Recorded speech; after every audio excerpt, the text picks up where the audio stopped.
Welcome back, my spooky friends, to another descent into darkness. Are you ready for a story that'll chill you to the bone? Good. Tonight we're talking about a town swallowed whole by the night. A place where the faithful gathered for midnight mass and were never seen again. Imagine a town where time seemed to stand still. A place untouched by the modern world, nestled deep in a valley, shrouded by an ancient forest. This was Silent Hollow, a town steeped in tradition, where the church stood as a watchful guardian over its devout inhabitants. But this piety hid a dark secret, a secret that would rise on a night just like this. A night for prayer, a night for reflection, a night for oblivion. So lock your doors, turn off the lights and huddle close, because tonight we venture into the chilling mystery of the town that vanished after midnight mass. Silent Hollow. It wasn't much on a map, just a speck of civilization swallowed by the sprawling wilderness of the Appalachian Mountains. Isolation clung to it like morning mist, but the townsfolk, they wore that isolation like a badge of honor. They were a community untouched, uncorrupted, bound by faith and tradition. Generations had lived and died in those hills, their lives as unchanging as the seasons. The church, with its weathered steeple reaching for the heavens, stood as a testament to their unwavering devotion. Sunday Mass was the heart of their week, a time for prayer, for reflection, for reaffirming the bonds that held them together. But Silent Hollow harbored secrets, whispers carried on the wind through the pines. Locals would speak of strange lights in the woods, of unsettling shadows that danced at the edge of their vision. There were stories, too, passed down through generations, tales told around crackling fires, of a darkness that hungered, a darkness that watched from the depths of the surrounding woods. Some dismissed these stories as folklore, the ramblings of a community steeped in superstition. But others, they remembered the disappearances. Over the years, a handful of souls had vanished from Silent Hollow without a trace. No notes, no goodbyes, just empty beds and unanswered questions. The disappearances were always shrouded in unsettling circumstances, each one occurring after a midnight mass. A farmer, his face etched with worry, last seen stepping out of the church into the cold night air. A young couple holding hands, swallowed by the darkness as they walked home from service.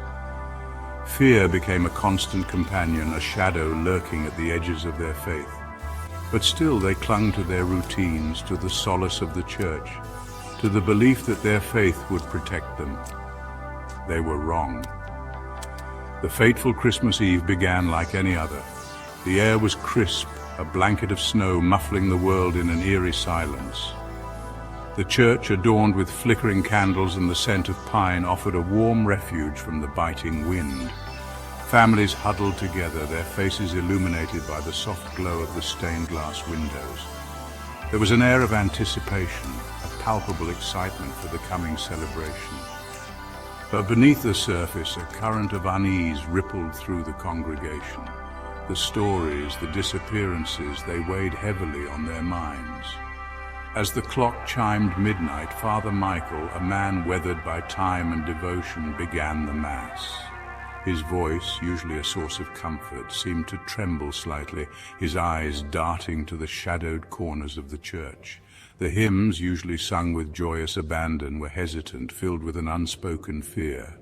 Each creak of the floorboards, each gust of wind rattling the windows sent shivers down their spines. The darkness outside seemed to press in, a hungry entity waiting to claim them. The air grew heavy, the scent of incense replaced by a metallic tang.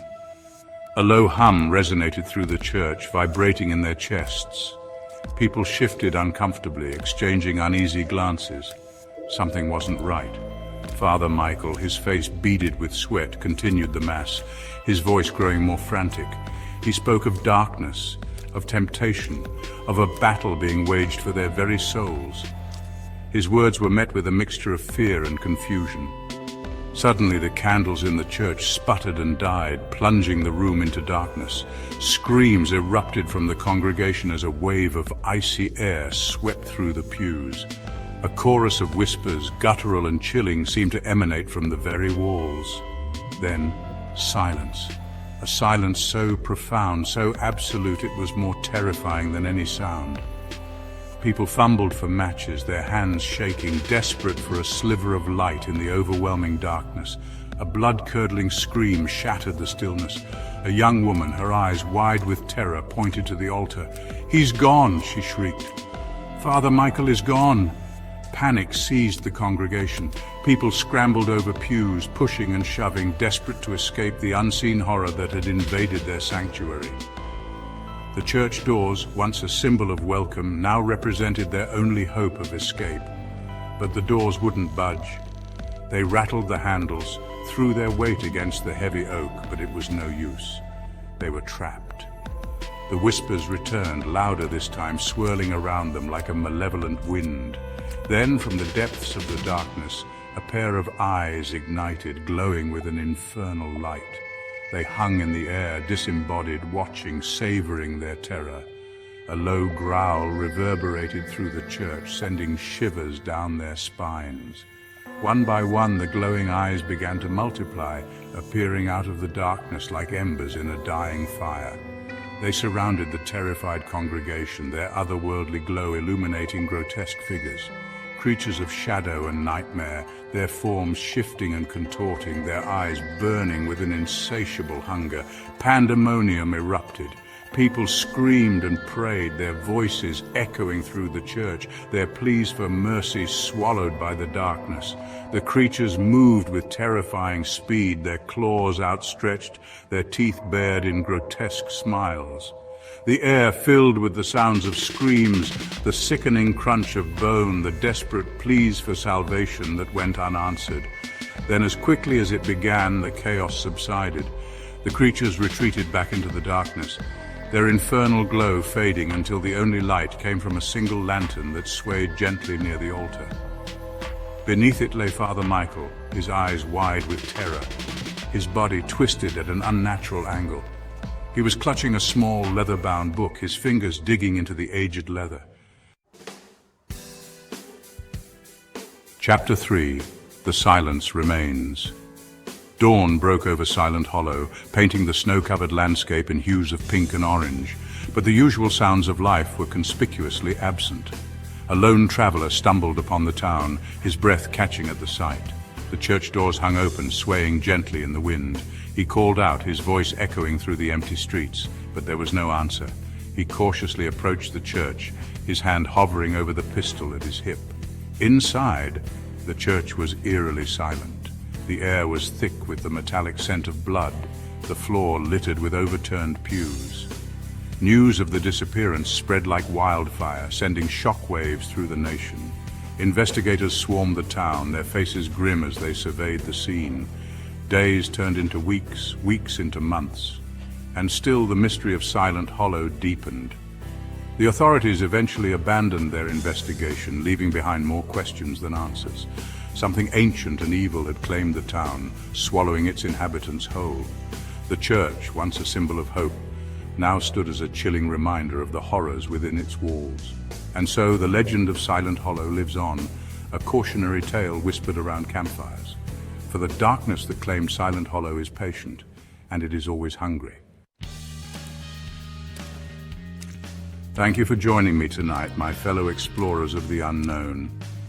The story of Silent Hollow serves as a chilling reminder that some mysteries are best left unsolved. If you enjoyed tonight's journey into the darkness, be sure to give this video a thumbs up and subscribe to my channel for more terrifying tales. And don't forget to hit that notification bell so you never miss a descent into the abyss. Until next time, my friends, sleep tight, if you dare.